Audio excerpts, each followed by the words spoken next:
Hello and welcome, friends. Here we are once again, slightly different location.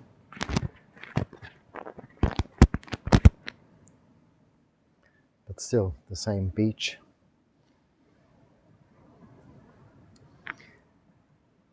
Moving straight on with your comments, which I do appreciate receiving very much. Thank you for that, Anumodana. And all of your kind words as well. I don't read those out, of course, but I do receive them and reflect upon them. And I am very happy that you find these talks useful. So, every full moon, this happens? ? What a blessed country. Yes, I think what I was showing, the fire twirling and all of this goings on in the last video, or the videos over the weekend, was more to do with it being a coincidental, the Uposita, or Puya as it is here, being coincidental with another festival, in this case the Katina festival of a particular temple. So not necessarily every full moon, but the Uposita, the Puya, is every full moon and new moon here, celebrated. Often it will coincide with another festival, and I guess there will be those goings on again then. Another question about that, let me just go to that straight away. What is the significance of the fire? Is it only to light the way? Well, it's full moon, so it wouldn't be necessary to light the way, but of course on a new moon then it would. But the significance, I don't know. I think it's just reminiscent of previous cultural influences, maybe from Hinduism or other faiths where they use a lot of fire in terms of their practice and devotional practices and worship. In Buddhism, we use fire as just representative of light, seeing the light or enlightenment, but it's considered more of something that we're cooling. We're trying to cool things down. Nibbana, the ultimate attainment in Buddhism, means to cool down, put aside, and let just cool, settle. So we're not really into fire worshipping as much, but of course these traditions will come up in different places where I go. It takes me a while, quite a long while, in a country to really get to understand what is going on a lot of the time. Now that doesn't affect my practice, because that can remain the same wherever I am, whatever the cultural influence is, because the core teachings of Buddhism in terms of its practice, whether lay person or monk or nun, is the same wherever we go. It's set in the Vinaya Pitaka, from the teachings of the Buddha, how we behave, how we practice, what we do. Anything that's added on top of that is optional extras that if you don't partake in when you're in that, surrounded in that, by that environment, then it's not going to be considered improper, as long as you're keeping to your core practices, the underlying teachings of the Buddha. So that's just as far as I know what is happening there. And also another comment which I wasn't sure I understood, but relating to the same video, was not according to Buddhist sermons.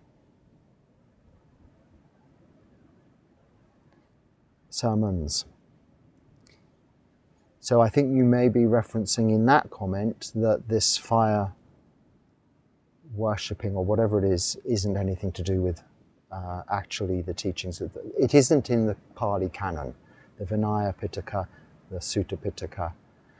It isn't in the Abhidharma. It isn't in any of the Buddha's, the words of the Buddha's, the Pali scripture, the Buddhist scriptures. Let's say it's not something taught by the Buddha. So in which case, I mean, this comes from I'm not sure where they come from, but they know a bit about Sinhalese culture, so they know what they're talking about. Yes, so that's dealt with that fire video. I know it was very noisy, very bright, and it was 1 a.m. in the morning. Excuse me. I heard that train fares is exempted for monks in India. Train conductors do not check their ticket. Do Sri Lankan Rail do the same? Yeah, I saw a documentary about that sadhus, when they're going to the Kumbh Mela and such like, go on the train and they never have a ticket, but the conductors just walk on by.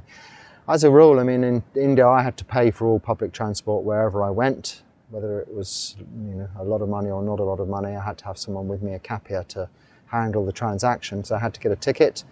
It's not a Buddhist country, so I don't think that's an official thing. And where you're referring to monks there, that what I've heard also is referring to sadhus, who are actually Hindu monks.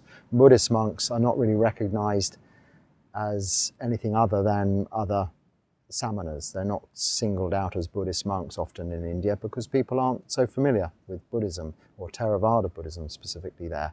So there's no special treatment for you other than another samana, wandering ascetic. But in Buddhist countries, certainly, usually all public transport is free, and even there is special seats set aside for you to sit in, so that you are not pushed around or touched by people whom shouldn't be having physical contact with you. So the opposite sex, basically. It's made very much easy for me to travel around. So Thailand and here, very easy. I don't need to worry about getting tickets and things like that. I did, as I had my kapia with me on this most recent trip. The tuk-tuk men don't charge me either. So buses are free, tuk-tuks are free. I did, because I wasn't sure, I did ask my kapia to buy me a ticket, and he came back with a third-class ticket, and I asked him to go back, rather naively. I don't think it was necessary at all. I said, no, please get me either the first or second-class ticket, because there's money there to pay for this trip, thanks to your kind donations and contributions, and I don't like to take advantage. And I wasn't sure whether anyone would be checking. Now, of course, when I got on the train, I realised it didn't matter what ticket I had. As you see from the video, I was quickly directed to a seat, and eventually found the seat for the clergy, the monk's seat. And nobody asked for a ticket throughout the entire journey. So I would check at the ticket counter next time. I will ask. If I go to the ticket counter and say, what do I do about a ticket? They will explain. They'll say, oh no, not necessary. As with the toilets, if you use the toilet at the bus stand or the railway station, which is often a good place to find a toilet in a town, there's a man outside whom you're supposed to give some money.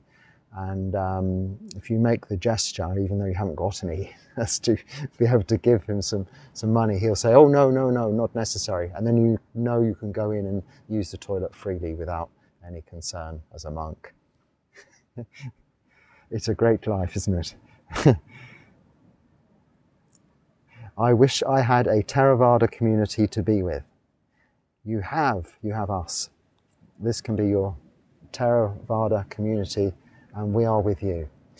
If you can't find anywhere locally, though, in your vicinity, wherever you live, I mean, try Googling it, and you might be surprised, even if you don't find much on Google, even asking around, because not all, let's say, organizations, even in this modern day and age, of this nature, Dharma, meditation, and really true to the meaning of the teachings of Theravada Buddhism, don't bother about online stuff. So they're not always to be so easily found on Google. So ask around in libraries, those old-fashioned ways. You might find there is a little meeting group somewhere. But other than that, there is this community. It, hopefully, by its own natural organic growth, will generate its own little groups from your talking with each other, because I notice that some of you do talk to each other in the comments, and that's to be encouraged. This is how we build Kalyanamita. So we can build a community for each other in this way, albeit it's only online and it's not necessarily quite up to having face-to-face or personal contact. But you know, you're often in a busy crowd, a noisy crowd, such as what you were seeing there. You're very alone in those circumstances. You don't have much in the way of communication. There's more on the organisation of the event going on than this chance to really sit down and compare notes, so to speak, with a true Kalyanamitta, a friend in the Dharma. But you can find those people here. You can email me, and anyone can email me, and looking for such, let's say, online friends, pen pals we used to call them. When I was young, you'd write to a friend across the other side of the world. And this you can hear is one of those little, I think you call it a micro, anyway, it's a little engine on a three-wheel cart under a big sail, a hang glider, a microlight thing, which is a pity because it was very peaceful here until that flew over, but I think it's gone back now to wherever it came from. See, it arises, stays a while, passes away.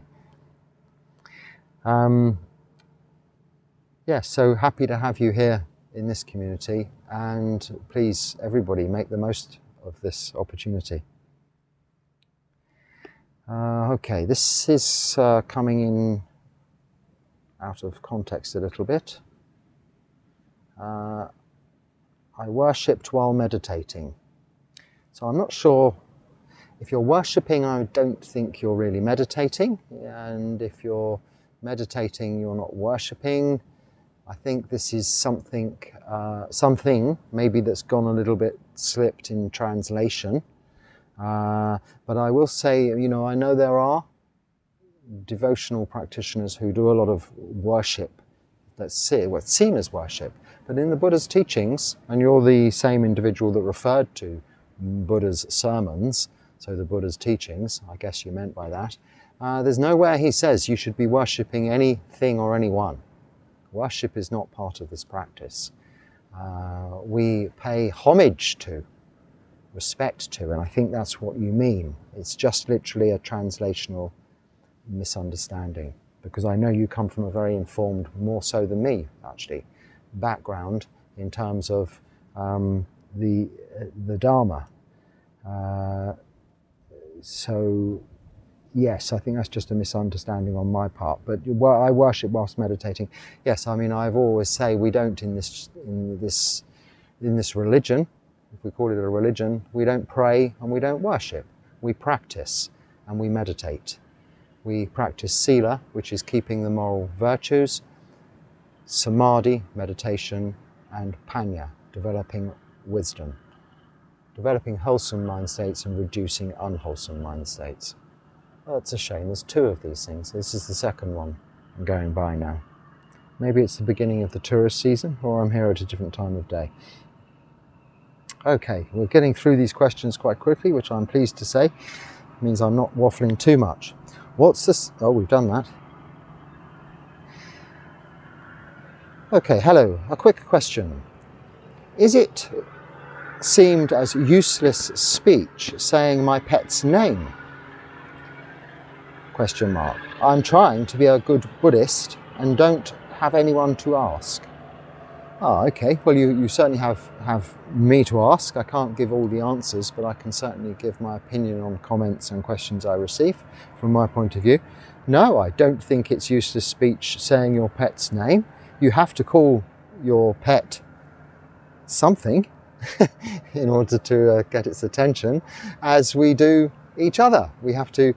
It's a convention of language. We give ourselves a name. We're trying to abandon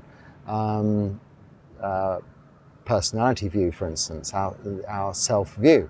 But if we don't have acknowledgement in a conventional sense of existence, that is a name, a given name, which we do get rid of, or we renounce when we become monks and get a Pali name, but we're still called something in order for us people to be able to for us to live in society, for us to coexist in a community, however it is, we do need to use, as is convention, traditional aspects of speech. So a name for your pet is not useless speech. But I'm going to come to a little bit more on speech in another question in a moment, I think. So yes, here we go. The next question.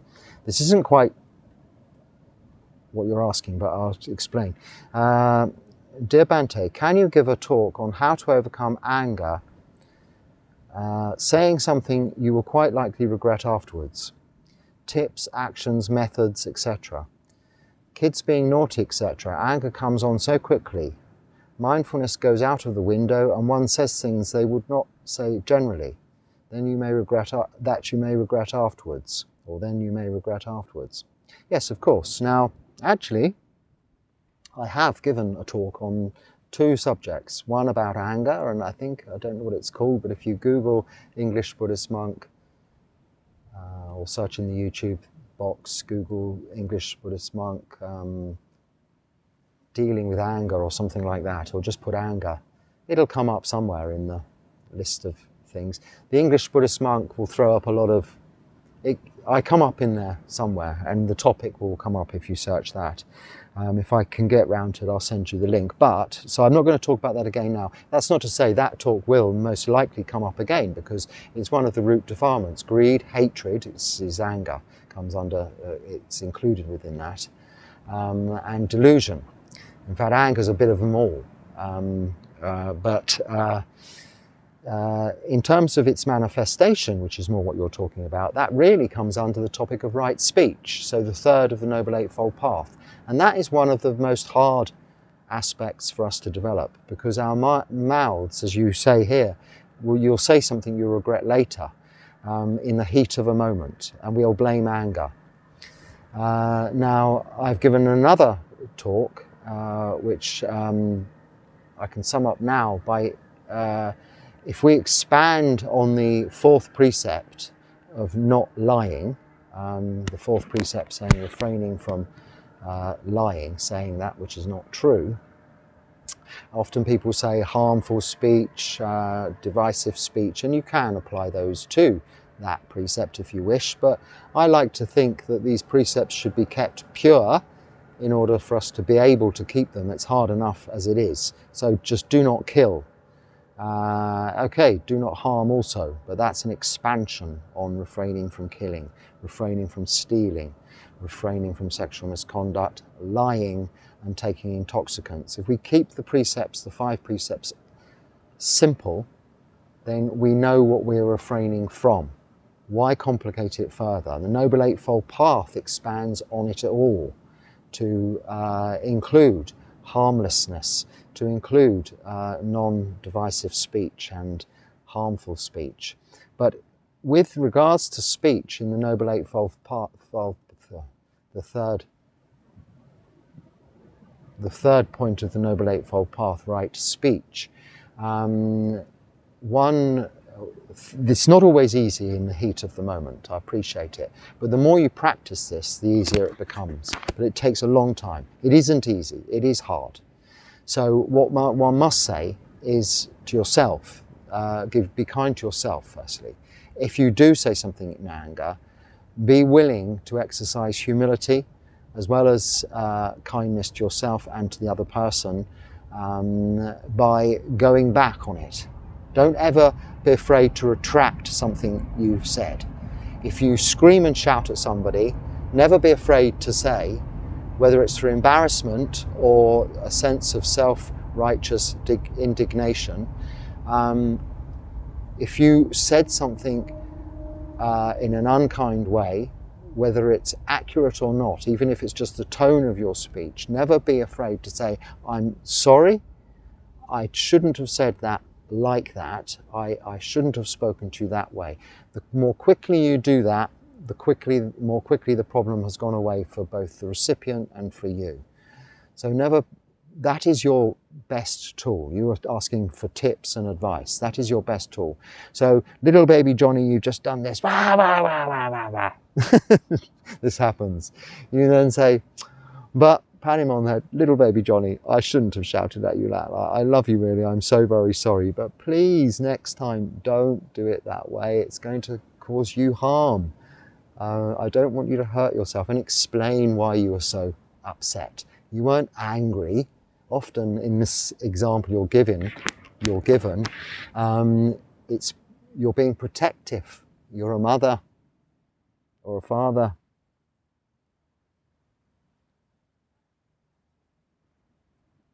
I don't know. Either way, or just a friend, or just someone working with children. It doesn't matter. It happens very easily. But don't be shy to retract what you've said. Sometimes also, like with lying or just getting things wrong. Also, as quickly as you can. No, say, that's a lie. Say that. If you've said something, you immediately realise it was either exaggeration or it wasn't true by mistake, or it's just come out because it's a reaction. And it's very hard to tame speech.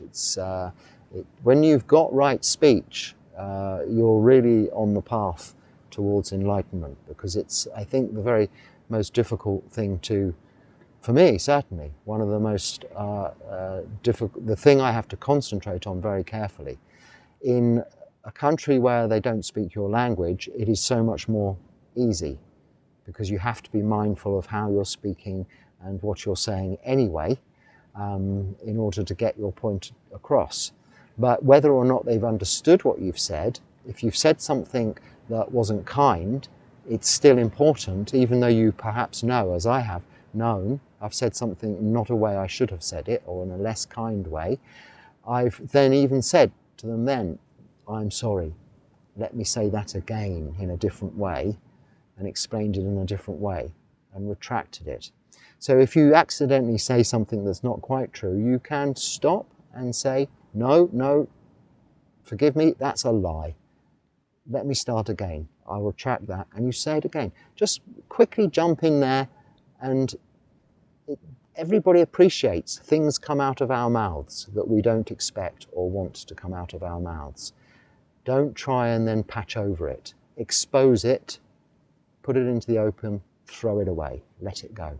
And then it will not linger and it will not bother you. And everybody lives very much more harmoniously and happily in that situation. But I have given a whole talk, I think it might be called On Right Speech, which really does cover more. You're asking me to talk about overcoming anger, but it's not really anger that is the issue there. It's a kind of anger, but it's a kind anger, because the example you'll give me is with regards to the children. So it's not the same kind of anger coming from the defilement of hatred, ill will. You don't hate your children to be angry at them. But you might be angry at a situation because you hate a situation or an individual or an organisation. It's a very different kind of anger that we're dealing with there when it's related to speech. Why keep hearing the word samadhi instead of samatha? My impression these days, the world of Western spiritual movement, the world or Western spiritual movement is using this word whether they know what it means. And also, I think the Indian Hindus are also using the word samadhi. I think they do, but in a slightly different context. It's a different religion, so I'm not really commenting about that. But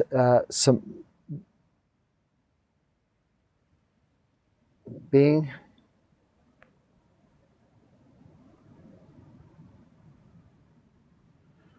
samadhi. I'm going back to your first question, because there's two questions here. That's the second question, I'm sorry. The first question was, if samadhi is never used in Buddhist literature, why use it since we want to walk the Buddhist path? If the Buddha never used the word samadhi, then why use it? Well, the Buddha did. In fact, more often the word jhana is used, and this is a high level of samadhi.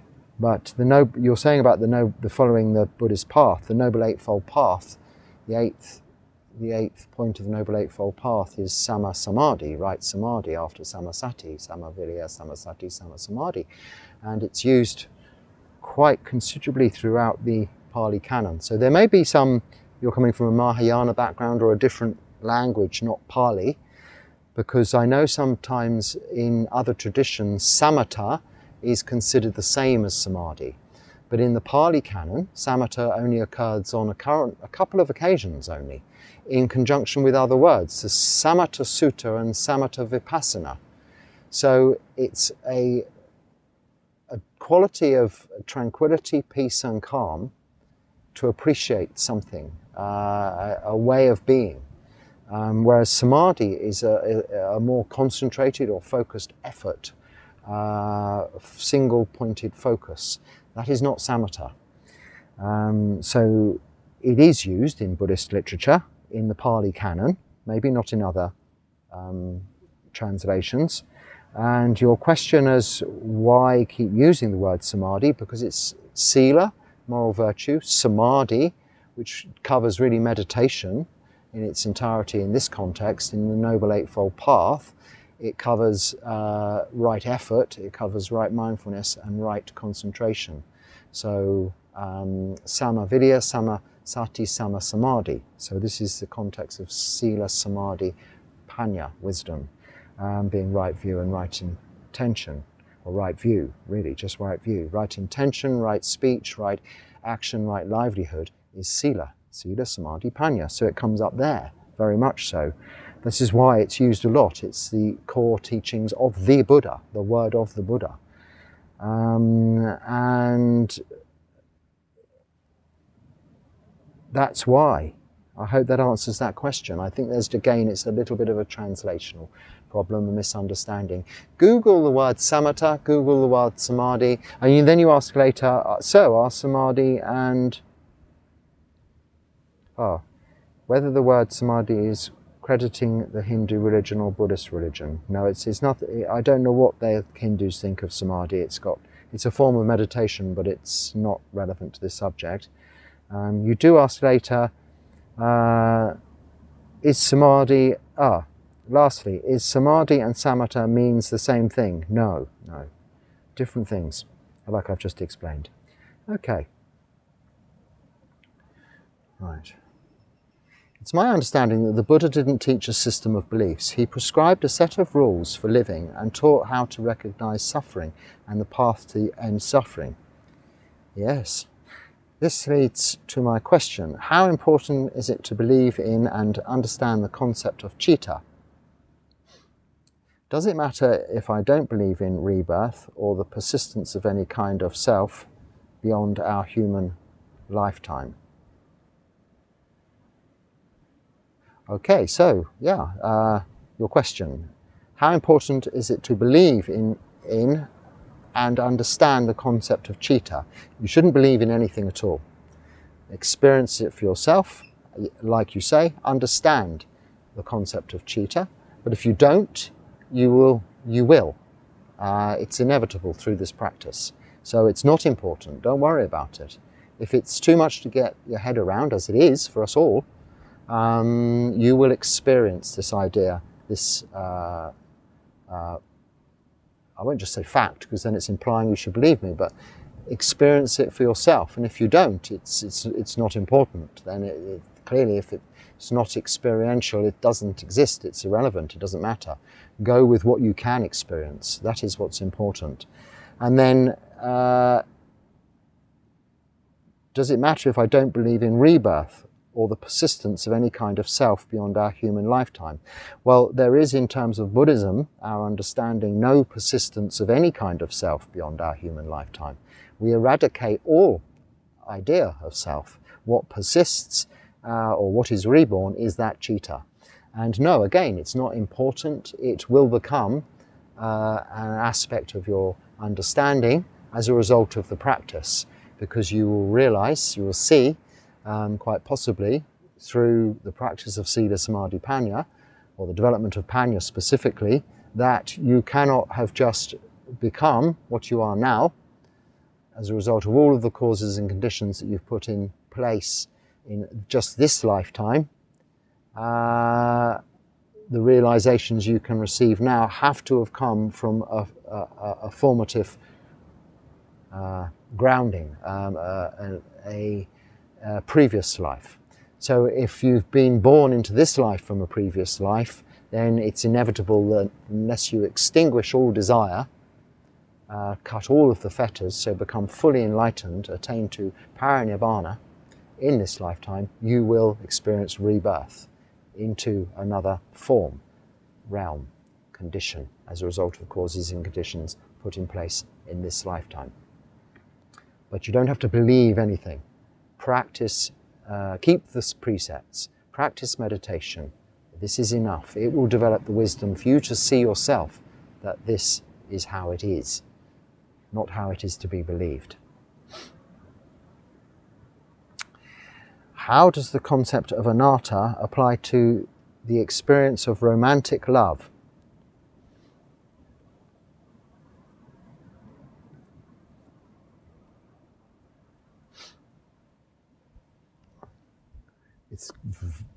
Even with this nice breeze, it's quite hot. It isn't the question making me sweat. Despite my efforts to work this out in my mind, I find myself going in circles. Thank you for your time and wisdom. Hope you're doing well. Thank you. Yes, I am doing very well, and it's you're welcome. It's my pleasure. How does the concept of anatta apply to the experience of romantic love? Romantic love, let's say, is a phenomena, an experience of sensual desire, liking, wanting, having a commonality, but something that cannot really be explained, much like the citta, in a conventional way, with words. It's an experience. With regards to anatta, then certainly with all three characteristics of existence, anicca, dukkha and anatta, you can, and as you say, despite your efforts to work this out in your mind, you find yourself going in circles. Taking into account all three of those characteristics of existence, anicca, impermanence, dukkha, unsatisfactoriness, and anatta, are not self, then one can more easily see how anatta, in terms of its two companions there, dukkha and anicca, does fit into the concept of love. Because as you know, love is, okay, you can continue to love someone even after they have died. But you are experiencing a feeling, a phenomena, an exaggerated form of liking, but perhaps a less coarse version of desire. So specifically in its relation to anatta, it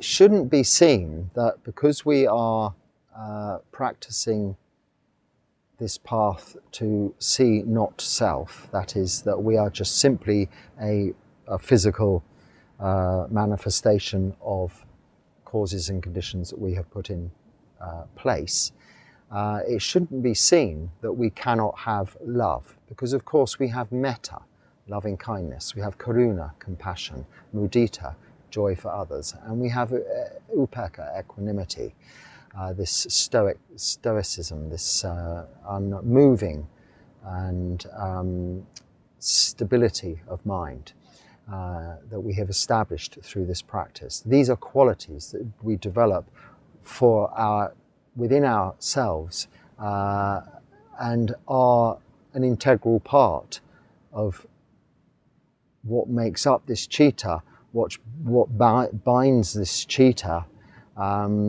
to what we consider ourselves as it is in the current moment with respect to these bodies and minds.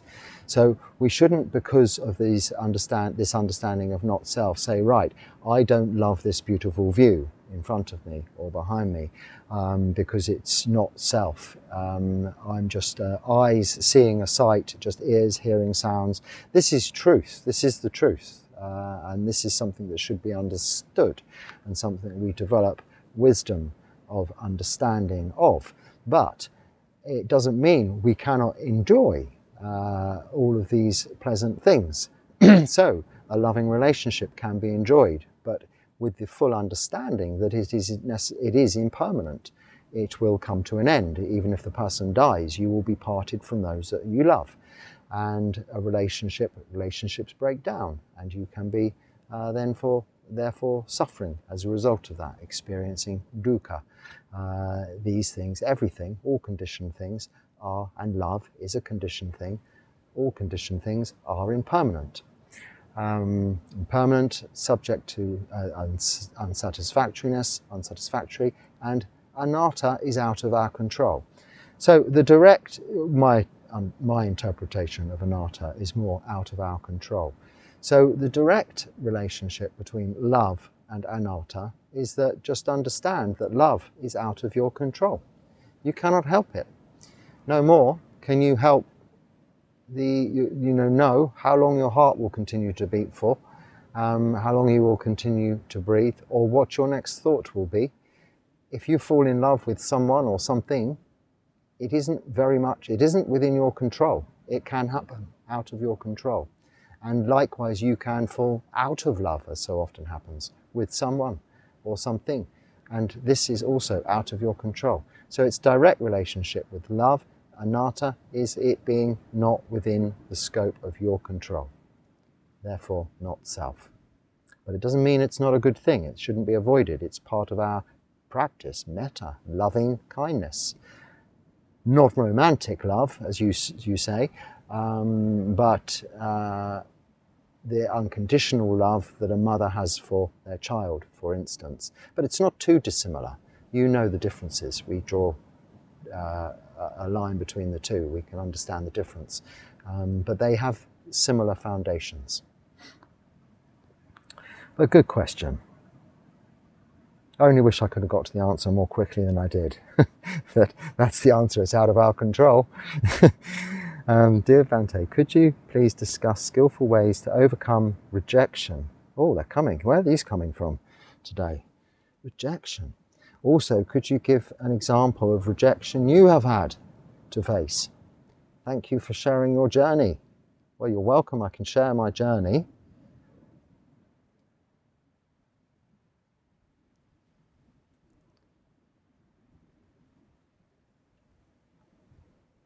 Well, you have to, rejection is, it really depends. That can mean so many things. Rejection, you've been turned down for a job, for instance, or rejection from a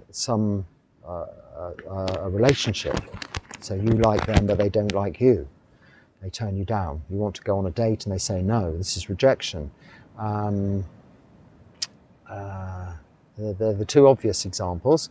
Well, you have to, these again, you apply anicca, dukkha, anatta. Well, this is,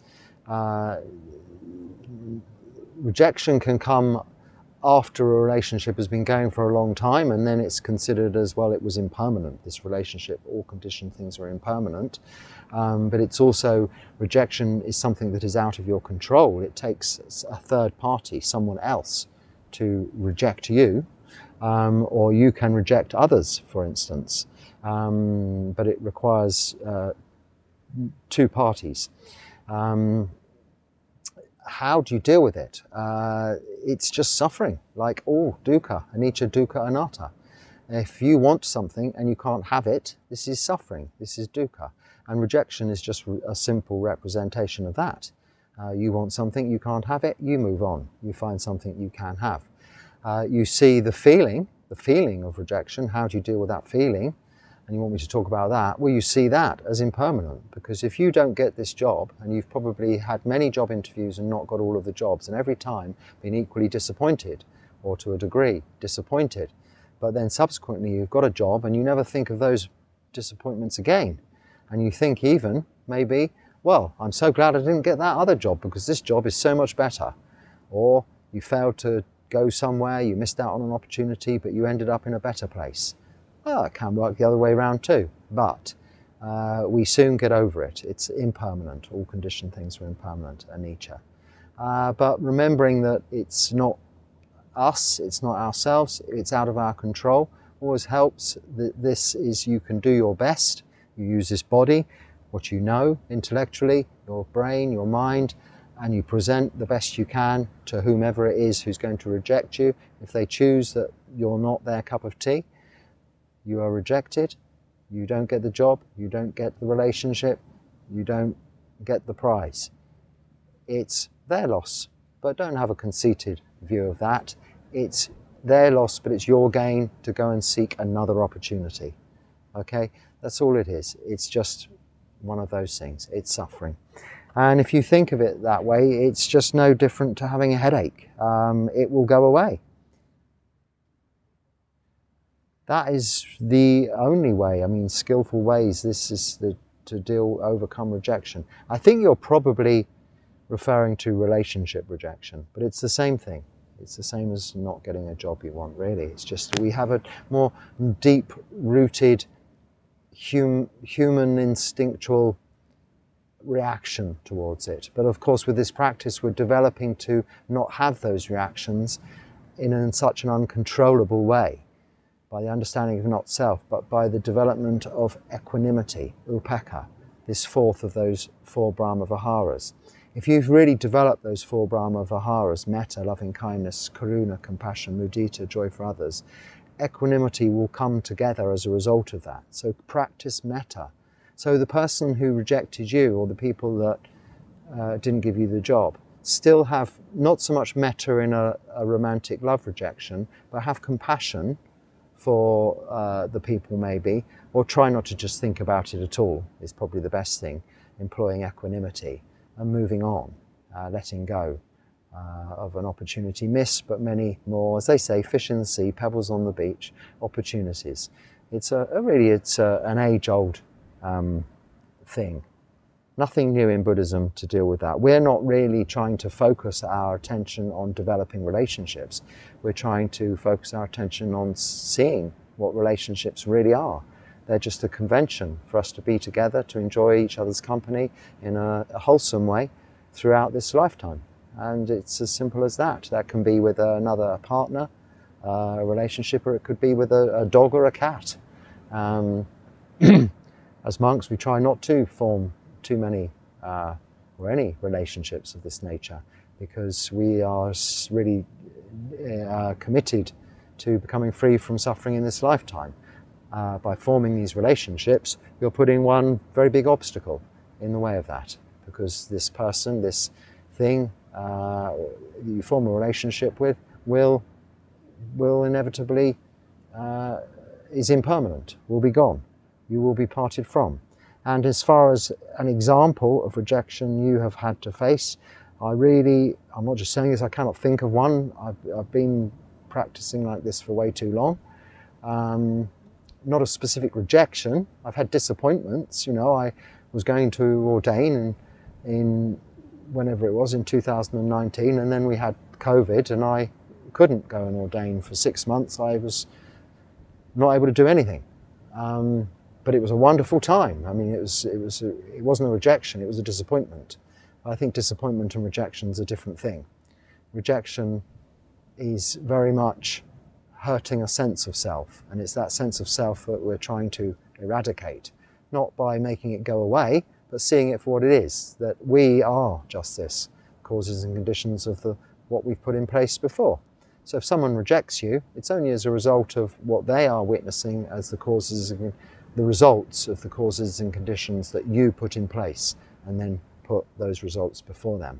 So again, it's not really your fault, it's anatta, it's out of your control. Quick question. Once again, I didn't look at the time before I started, so anyway, quick question. If the Buddha acknowledges heaven and hell, does that mean Buddha acknowledges a God above him? No. In Buddhism, there is Buddhist cosmology. The Buddha knows everything. The Buddha said to his disciples, what he knows is like all of the leaves in the forest compared to just the leaves he was holding in his hand at the time, which is what he teaches. So we cannot know what the Buddha knew of other realms, gods, heavenly realms, hell realms, other universes, eons of rebirths throughout countless eras of time, and universes coming and going over billions and billions of, infinite, unimaginable numbers here.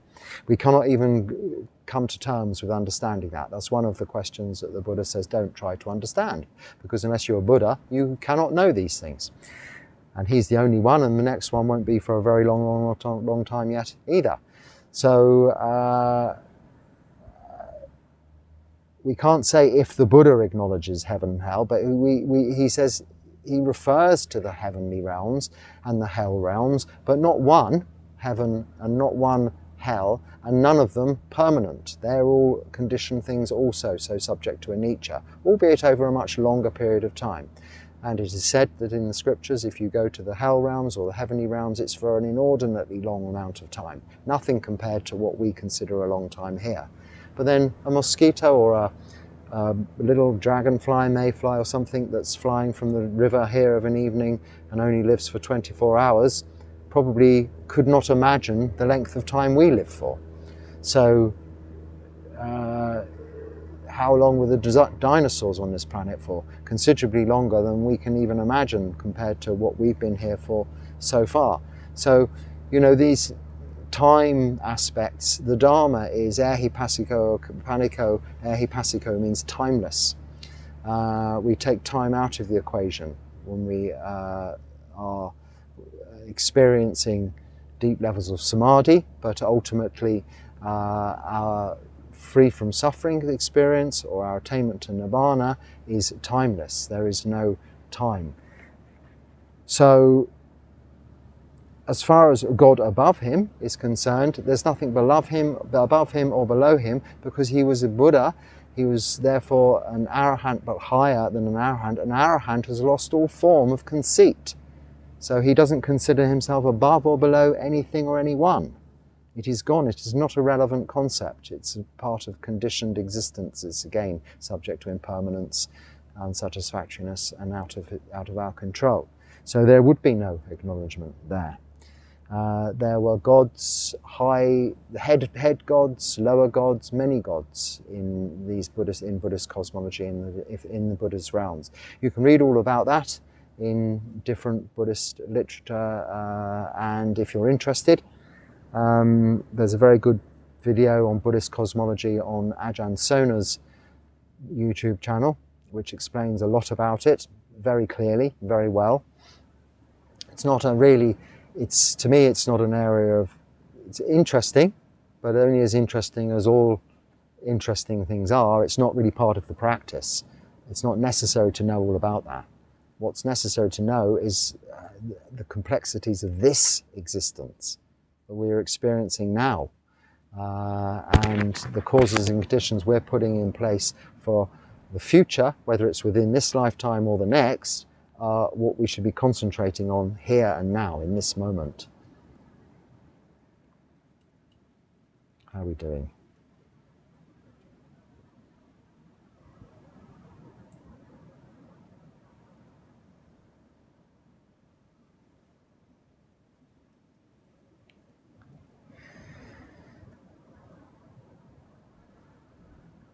So this is part of 2 questions. This is just a quick comment. I don't know, maybe avoid things that kill you. I think you were talking about the I'd already forgotten it actually, the red-backed spider, I think, if it's venomous. Yes, I said that, and then I think you comment later, but don't, I said that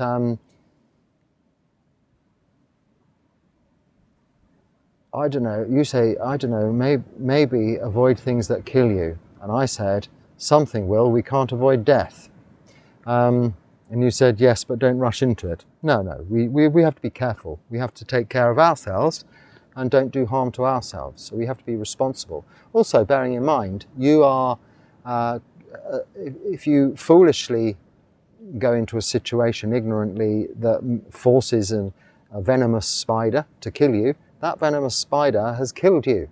It has broken the worst precept itself and condemned itself for eons as in hell realms or as a spider, because you've made it do so. So you have done so much harm to that creature as well as it killing you.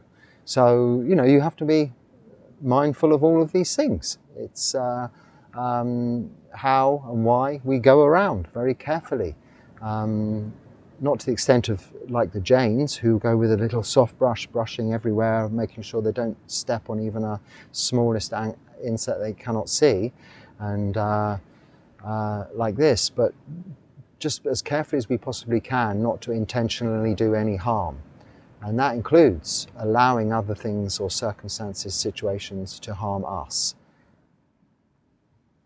Okay, so somebody's asking about, I'm not really sure I understand the question with regards to, I'll read it again. I've asked on yesterday's video, if I recall correctly, concerning chronic pain, and you've talked about the kilesas appearing in this video, eh? The kilesas appear to actually create more pain. Is it true, or is it psychosomatic? Okay, the kilesas don't create more pain. The kilesas are from the root defilements of greed, hatred and delusion. So wanting, so desire. Let's just call it desire for now. So not wanting the pain is doubling up on the pain. The not wanting is as painful as the pain.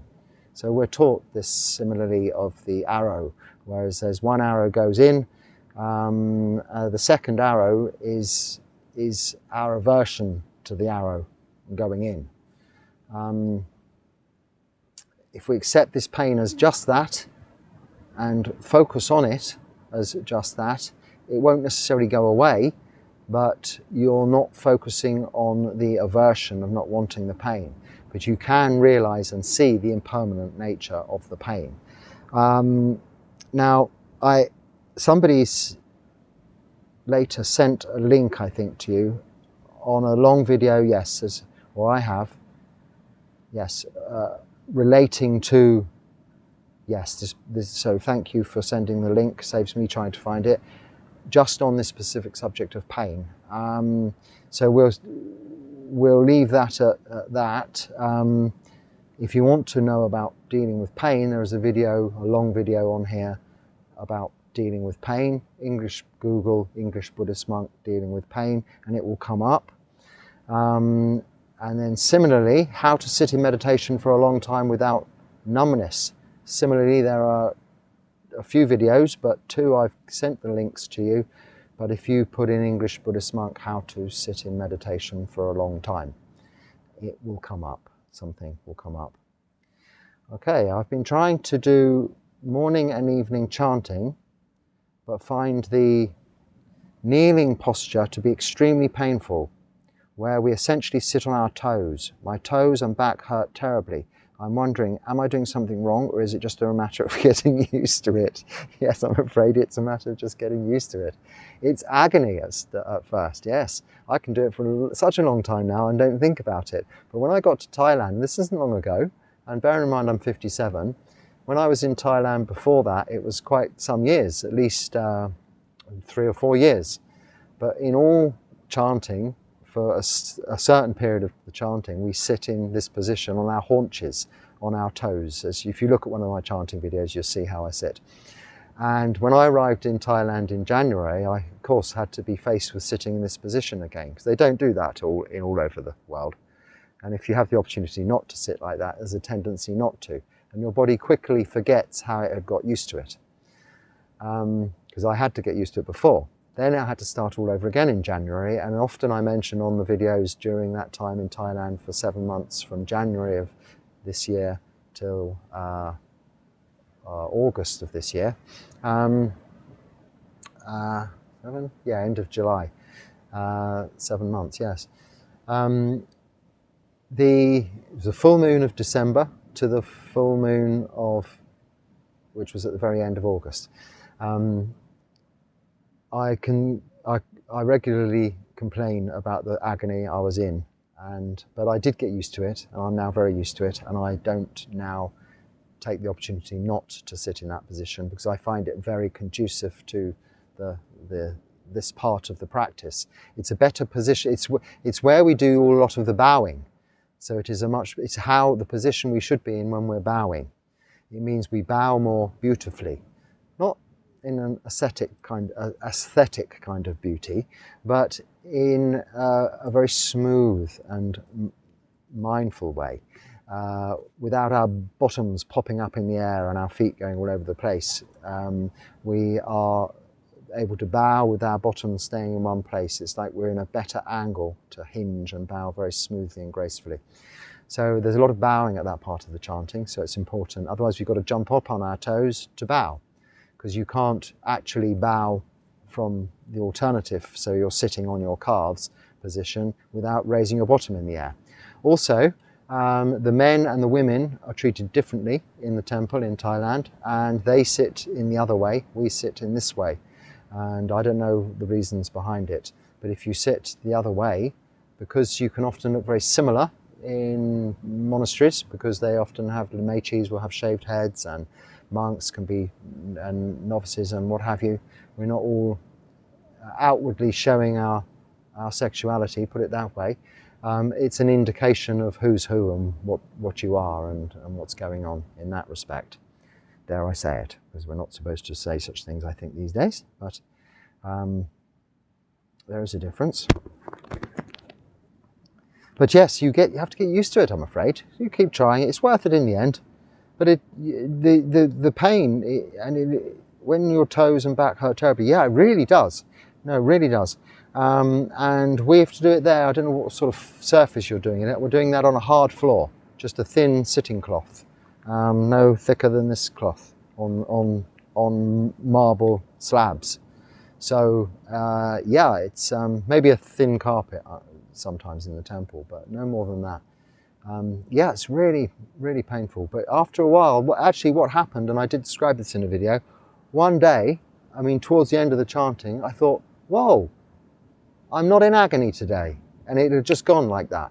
And then it did start to hurt because I remembered it. But the next time, it was never a problem again. But I was really quite concerned about whether I would get used to it at all, because it seemed to be getting worse at one point rather than better. But it does, like all of these things, you get used to it. But it's not essential. It's not an essential part of the practice, unless you're thinking of becoming a monk. Then it kind of is if you're a monk in Thailand. Okay, right, I think I've certainly run out of time. As much as I'd like to carry on, I'm afraid the phone might overheat. So I hope there's something useful there. If there is, please use it. If not, just let it go and share it if it is with others. Thank you for watching. Until next time, be happy and stay well.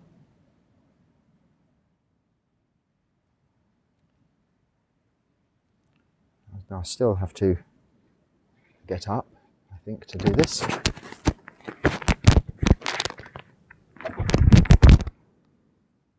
Yes. Oh, I'm down a hole.